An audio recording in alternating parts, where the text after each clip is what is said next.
Mesdames, Messieurs, bonjour. Les titres du journal. L'un des projets phares du programme d'action du gouvernement, c'est bien sûr l'asphaltage qui est déjà une réalité au Bénin. Plusieurs villes changent progressivement de visage. C'est le cas des communes de Cotonou et Abomey-Calavi, le constat dans cette édition. Les fortes pluies qui s'abattent ces derniers jours ne sont pas sans conséquences sur les activités économiques. Manque à gagner pour les petites et moyennes entreprises. Elles subissent impuissantes les dégâts liés à la saison pluvieuse. On en prend souvent pour se désaltérer ou à la fin du repas les jus de fruits, mais attention, ils sont parfois de mauvaise qualité et peuvent avoir des conséquences sur la santé. Un agronome attire l'attention des consommateurs. Merci de votre fidélité. Plusieurs communes vibrent depuis peu au rythme de l'asphaltage, un projet d'aménagement et de réhabilitation de voiries, ainsi de Natitengou à Parakou en passant par Porto Novo. La transformation des villes de Lokossa, d'Abomey, de Cotonou et d'Abomey-Calavi évolue aussi à pas de géant. La modernisation de ces grandes villes offre au fil des jours une nouvelle carte postale d'urbanisation. Une équipe de BB24 a raconté les ruelles de certains quartiers de Cotonou et d'Abomey-Calavi pour constater l'évolution des travaux. C'est un reportage de Louis Koudogbo, Seni Adeleke et Patrick Adjagbodio. Le projet asphaltage offre à la ville de Cotonou un nouveau paysage urbain attractif et une fluidité dans la circulation. Cette voie passant devant le ministère de l'Agriculture, autrefois dégradée et quasi impraticable, est aujourd'hui asphaltée.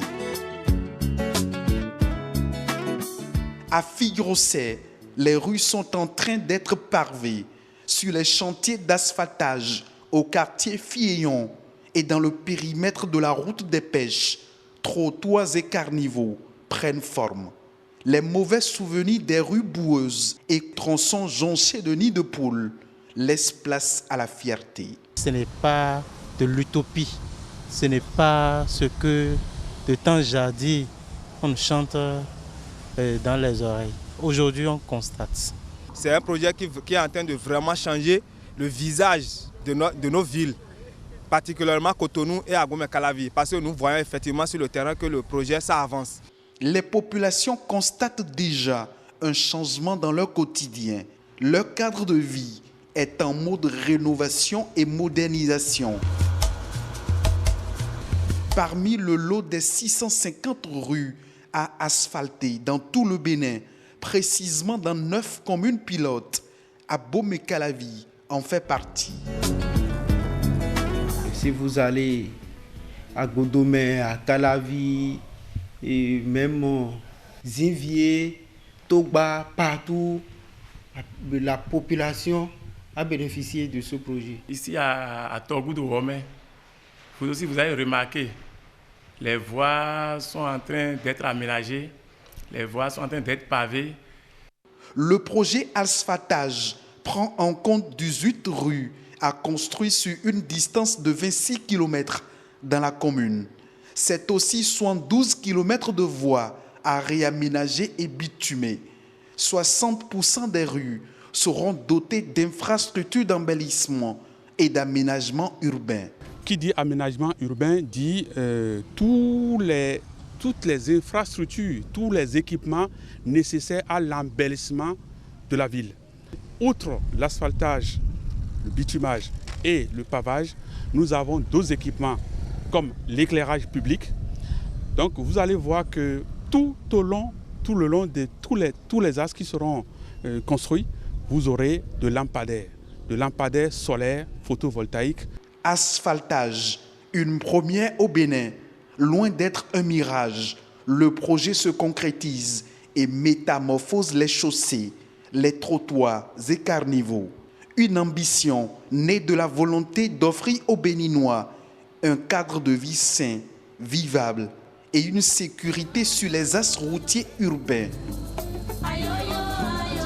Asphaltage, c'est aussi des milliers d'emplois créés dans tout le Bénin.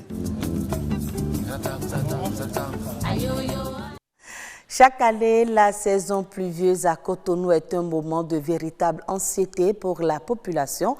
Aucune zone n'est épargnée dans les quartiers UP comme dans les quartiers à faible revenu. Les conséquences sont les mêmes. Les opérateurs économiques subissent un ralentissement dans leurs activités. Suivez ce constat de Evrar Anani et Petroni Lokoso. Un véritable moment d'anxiété pour les Cotonois.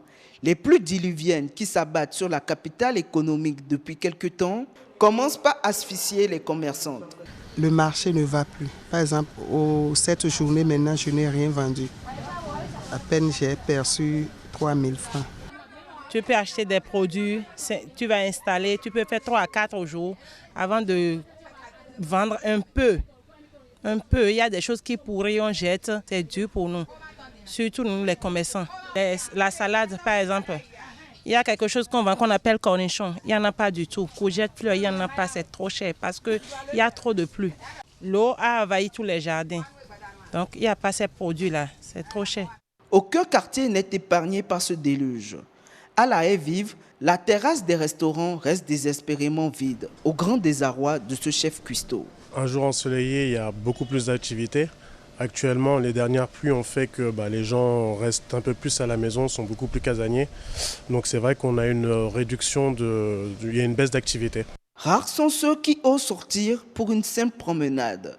Les rues sont occupées par l'eau.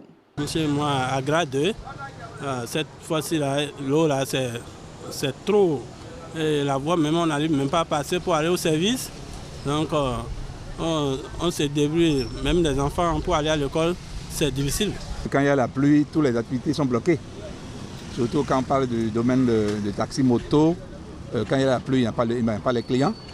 Nous-mêmes, nous ne voulons pas trop rentrer dans la pluie parce que tu vas te promener pour rien et tu n'auras pas l'argent.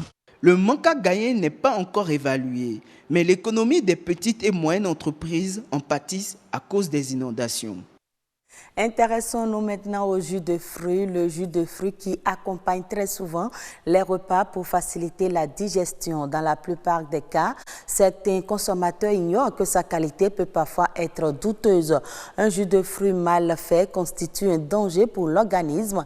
Il faut alors savoir faire la différence et pouvoir identifier le jus de fruits sain pour l'organisme. Edgar Deguenon est agronome. Il nous en parle au micro de Samson Thiomon et Lazare Migan. Pour être sûr de la qualité des jus de fruits que nous consommons, il y a plusieurs paramètres que l'on prend en considération et ce n'est pas évident pour un consommateur de pouvoir les identifier facilement. Je peux déjà dire au commun donc des consommateurs pour dire qu'il faut pouvoir faire la différence entre les nectars de fruits et les jus de fruits. Quand on parle de jus de fruits, c'est des produits qui sont extraits directement de fruits, tels que l'ananas par exemple, ou bien l'orange, ou bien le citron. On peut extraire directement le jus. Mais les nectars, les industriels généralement dans la grande distribution partent donc de la purée de fruits ou bien de la pulpe auquel ils ajoutent de l'eau suffisamment, du sucre, des arômes pour pouvoir augmenter largement donc leur marge bénéficiaire. Donc il faut pouvoir faire cette distinction-là et surtout ceux qui demandent à acheter des jus beaucoup moins chers sur le marché, ce n'est pas des jus qu'ils consomment, mais c'est plutôt des nectars qui sont rallongés qu'ils consomment. Dans les procédés donc, de conservation, au-delà donc de la transformation, il faut prendre des dispositions pour quand même que le jus soit conservé pour une durée plus ou moins longue. Et il y a ce que nous appelons les additifs alimentaires. Dans la catégorie des additifs, il y a plus d'une centaine d'additifs alimentaires qui sont utilisés dans le monde entier. Et pendant les centaines-là, il y a à peine une quinzaine qui sont réputés ou bien qui sont reconnus non nocifs pour la santé. Mais en absence donc de contrôle sur le marché, les gens utilisent un peu de tout. Il y a même des additifs qui sont cancérogènes pour l'organisme que les gens utilisent quand même. Et il faut faire attention à tout cela pour que dans ce que nous consommons, on n'introduit pas certaines qui sont très nocives pour notre santé. Mais entre autres choses, il faut faire analyser donc ces produits au laboratoire central, passer également par la BSSA au niveau du Bénin, qui est l'agence qui est accréditée en la matière. Et c'est au vu des analyses que vous faites sur vos produits et qu'on peut vous délivrer un certificat pour dire que vos produits sont conformes pour pouvoir être introduits dans la consommation. Ça veut dire que ces produits-là, on vérifie donc l'innocuité pour dire que ces produits ne peuvent pas nuire à la santé. Hors du Bénin au Nigeria, l'État de Kano va allouer 10 000 hectares de terres irrigables à la tomate durant la saison sèche 2019. Cette démarche s'inscrit dans le cadre du programme Onshore Borrowers lancé par le gouvernement depuis 2015. Dans les détails, le dirigeant indique que cette initiative va fournir des engrais, des prêts financiers et des plantules à quelques 10 000 producteurs de la zone pour le compte de la dite saison. Pour rappel, l'État de Kano abrite l'usine de transformation de tomates de Dangote dotée d'une capacité de traitement de 1200 tonnes par jour. Le Nigeria est le second producteur de tomates fraîches en Afrique et le 14e à l'échelle mondiale. La culture occupe 200 000 producteurs. En Côte d'Ivoire, toute la production nationale de noix de cajou a été écoulée au cours de la campagne 2019.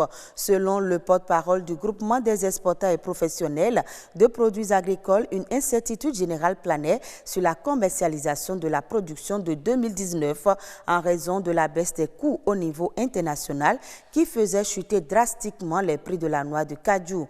Pour cette année 2019, le prix Bochon plancher a été fixé à 375 francs CFA par kilogramme de noix de cajou bien séchées, bien triées et exemptes de matières étrangères. Et la Côte d'Ivoire prévoyait une production de 800 000 tonnes contre 761 000 tonnes l'année précédente. Le conseil coton Anacat construit actuellement une usine école à Yamoussoukro, ce qui devrait encore accroître la capacité de transformation. Rappelons que la Côte d'Ivoire est le premier producteur mondial de l'anarcade. Et c'est la fin de ce journal. Mesdames, Messieurs, merci à vous de nous avoir suivis.